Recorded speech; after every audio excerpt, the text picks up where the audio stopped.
nategavali so nas praktično za 14 let. Zakaj to? Zakaj so čakali 14 let, da pridemo do letošnjega 13. julija za povrnitev tega doma?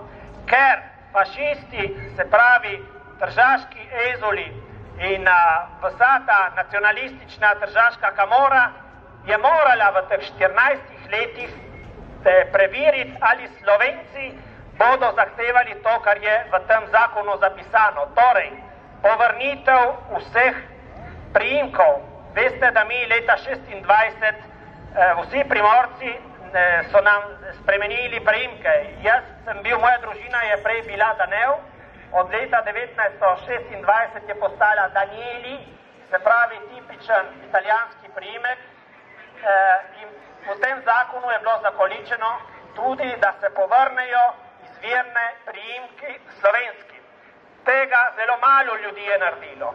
Potem dvojezične izkaznice, slovensko-italijanske, zelo malo ljudi je to naredilo. Vse to je doprineslo k temu, da so se fašisti prepričali, da mi kot Slovenci smo postali dovolj asimilirani, da je nastopil trenutek, da nam lahko vrnejo ta narodni dom.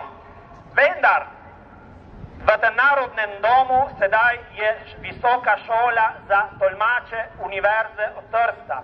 Preden se bo ta šola vrnila, bomo potrebovali še drugih 10 do 15 let.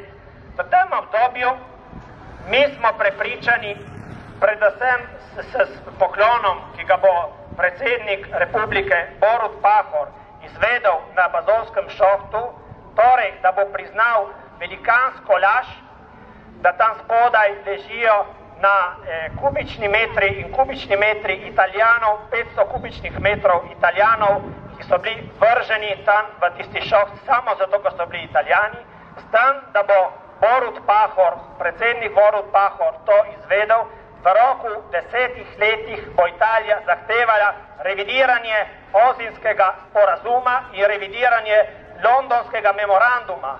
Se pravi, pričakujte si, da bodo meje Republike Slovenije v bodočih 10-15 letih z Italije, z fašistične Italije, se bojo prenesti spet v tisto leto 1920, ko je bil podpisan Rapalska pogodba. Torej, to si lahko pričakujete, ker moč teh nacionalističnih krogov v Trstu je zelo velika, torej, da se odščipnejo meje in da se spet začne naskakovati na Slovenijo, na Istro in na Dalmacijo.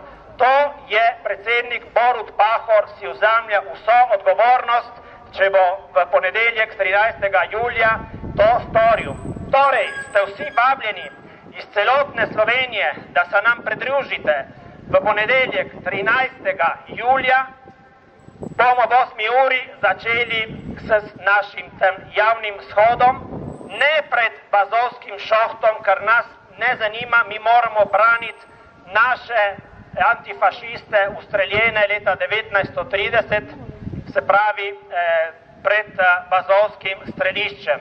To bomo organizirali tako, da ste res vabljeni, da pokažete, da slovenskemu narodu je zakaj za meje, za spoštovanje mednarodnih pogodb, ki jih Italija ne spoštuje in zadnje čase niti Slovenija jih ne spoštuje.